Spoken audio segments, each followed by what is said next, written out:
No, I already. Yeah, this is episode 5 with Christoph. No, this is episode 7 with Christoph. You know, we're talking about. We got Christoph Davidson on the episode today, and we're going to be talking with him about his whole thoughts. And now we've moved on to the contestants, so it's more about like just basic gameplay. Yep. But before we get into that, we were just talking off camera here. Let's create some content for people. Right. What was your process in creating the revenue? Because there's probably people out there who want to do shows and want to have a little bit of a budget. Like, what was it that you did to get the initial budget? I mean, essentially, because this was my 4th TV show that I had done.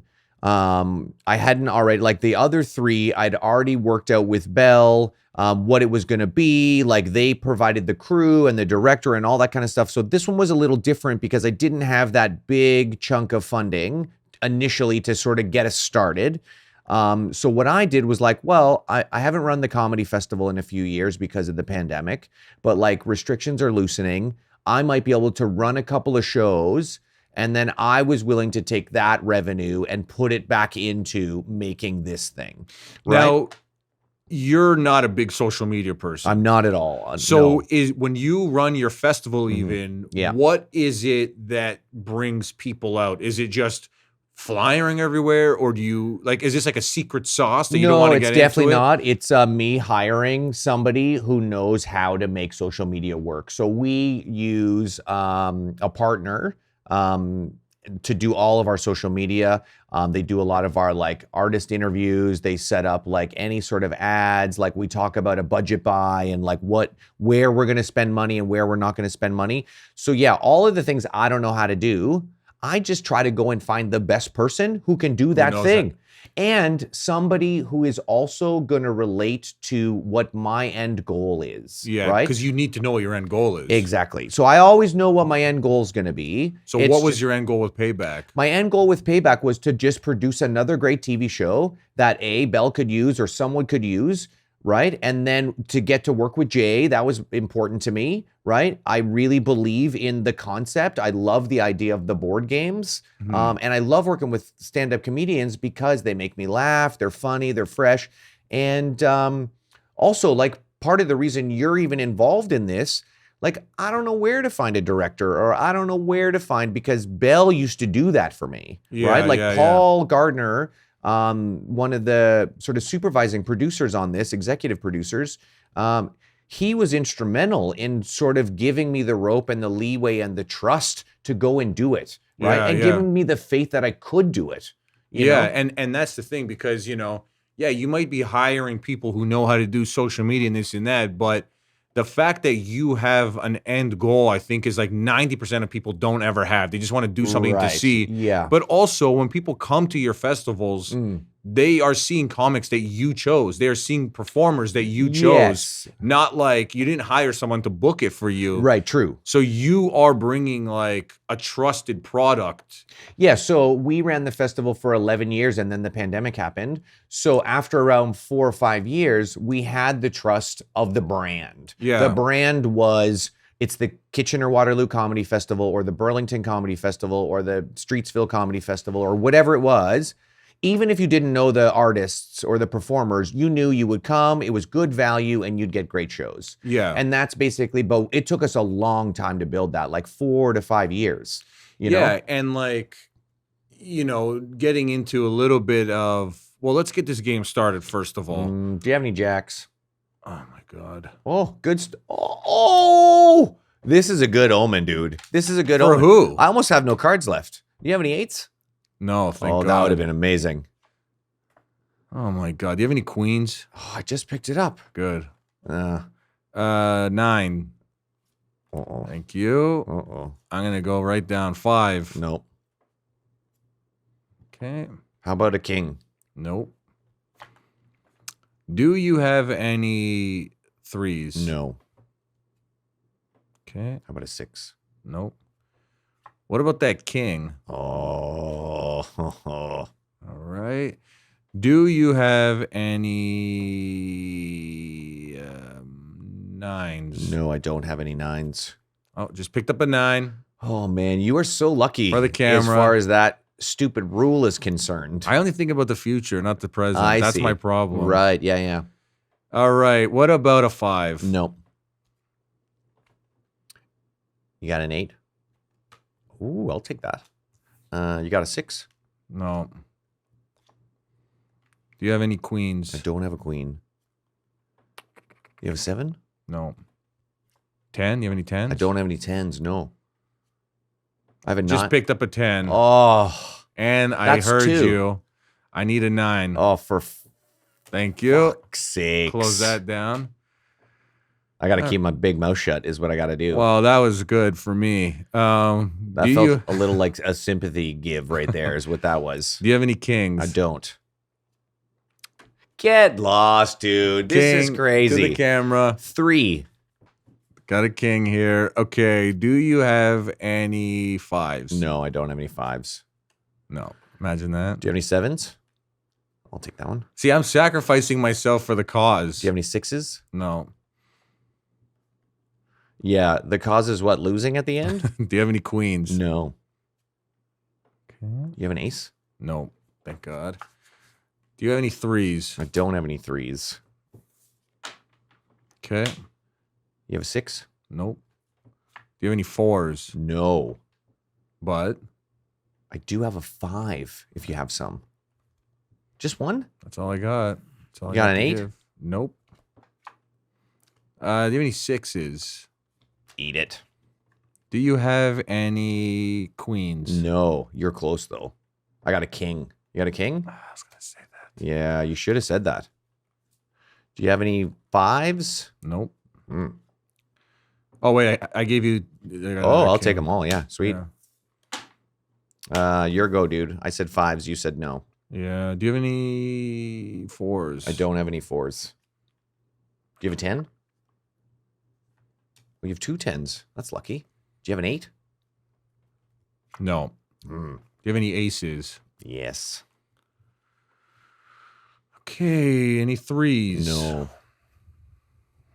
You have a 4? This is dumb. Do you have a 2? Get this garbage out of here. Do you have a 5? No. Do you have any queens? I don't.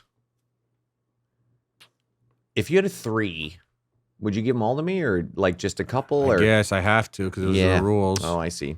Did you pick up an 8 by any chance? Nope. Oh, that would But I have will need those 10s. Hold on one sec. I get to pick this up. This could have been an 8, which it wasn't. I know. I figured it wasn't going to be. Thank you. Thank you. You closed something down. 4s. Yeah. All right. I'm going to throw that queen out there I again. don't have a queen. Do you have a 3? No. I'm going to ask you for some 8s. Dickhole. All right. What's your ace situation? No, like? I have no aces. It is not a situation at all. Oh, that's not good. Do you have a 6? Get these 6s out of here. 6, 6, 6. You got them all? I got 2. Do Uh, you have any 5? Oh, it's your my turn. it's my turn. You got any 5s? God. You see how I made that work right there? You have any 2s? No. F. I'm going to ask you for a queen. No, I'm gonna say nope. And then I'm gonna hope that's a 3. Nope. I'm going to... Is that a 3 that you picked up? I'm not telling you. Okay, so did you get any 6s? All right, finally shut that down. I'm going to need to ask you for an ace. I don't have an ace. Oh my God. I'm gonna win right here, dude. Is that an ace? No, it's...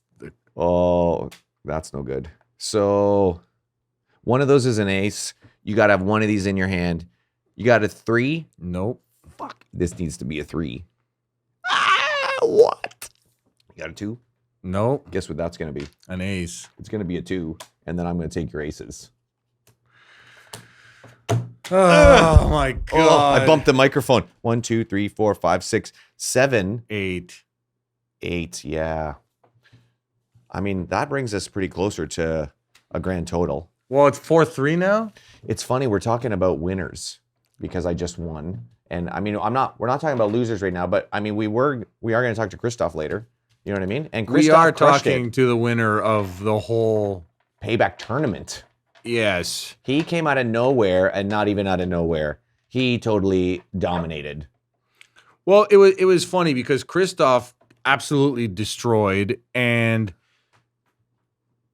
unfortunately had payback every time, which had to do with the A-frame of shame. And, you know, Christoph was definitely not a sore loser about doing the payback. He wasn't stuff. at all. He was amazing at that. Really he had a took good his time. Kermuppance and he made it work. I was surprised that they voted for him every single time. Like, I understand if he won and they were kind of, and then there was that move where everyone thought he cheated. Yes. And then we found out afterwards. There was a logistical or what is it? Ecological? There's it was some sort of like clerical dispute. error. It was a clerical dispute. Yes. It was read wrong in the game. And when we sent it to the publisher to view, yes, they did confirm that Christoph, in fact, did cheat. Well, here's the thing. So there was so much that happened from after the show and till that period where you mentioned this to Christoph, and Christoph said that he told me about this. Right. And there really could have been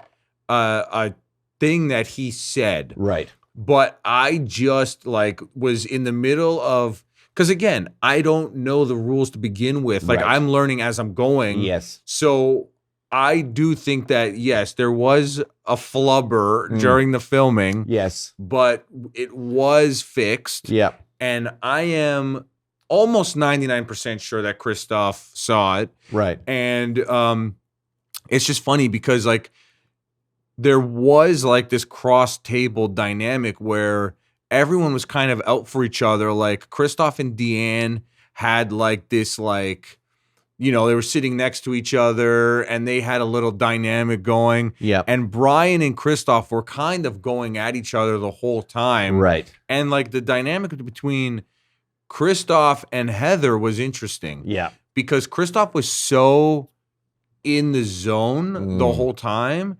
And Heather was just always commenting on, I think Heather was the first person who noticed that Christoph was in the zone. Yeah, in the zone and maybe up to something. Yeah.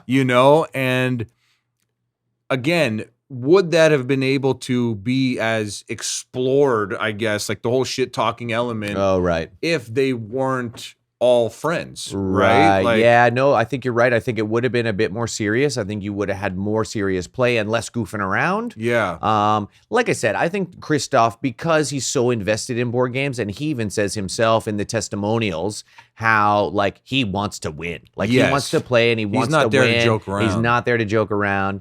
And which was great because, like I said, it kind of worked out that they started calling him cheater after the first episode, and then they all voted for him, and then he won the money, and we went back and looked at all the footage to see, would it have changed the outcome of who got the charity money, who got the whatever? No, I don't think. And it wouldn't have. Yeah. Right? That one particular thing, but having Arcane Games come to us and say, look, he definitely messed this up, so we put a note in post over top of the episode. Yeah.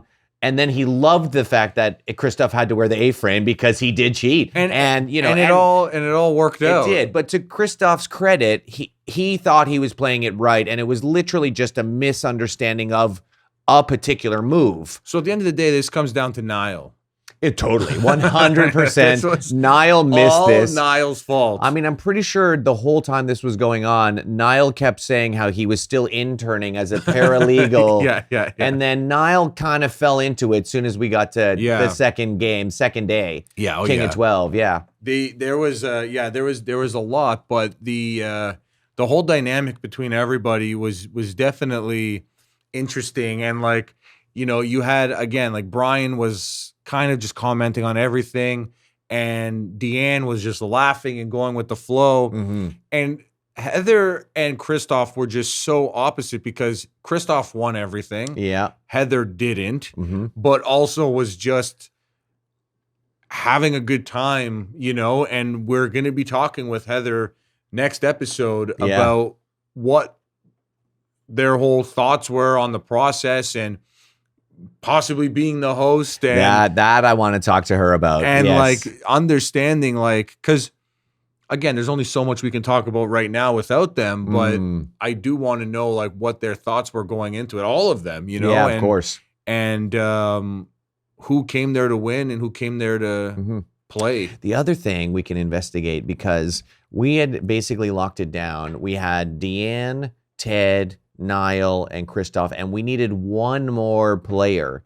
And I'm pretty sure Christoph gave me Heather's name. That's what I was thinking, that Christoph was kind of the missing piece to Heather being there, the missing link, right? Yes, because I mean, Heather had played with them before, and but then you look at it and you're like, did Christoph try to pick a soft target? Like, because he was shit talking Heather during the testimonials. There was something, there was a lot of shit talking happening. We're gonna have to talk to Heather and find out what she thinks about, how she ended up there. Yeah. And, Well, let's get into this interview with Christoph. Let's talk behind the scenes, and we are going to be talking with Heather next episode to see what really was going on behind the scenes. You know what we'll do? We'll ask Christoph, and then we'll fact check everything with Heather the next week. Yeah. We are going to have a side-by-side comparison, and not that anyone is counting, but what is the score now for this? I mean, I think I've won at least 3. Yeah, I think it's 4-3. 4-3, so it's pretty close. I'm still up. I mean, you're pretty much not winning. I'm still up, but I'm not happy that I'm not destroying. That's true, yeah. You are a destroyer.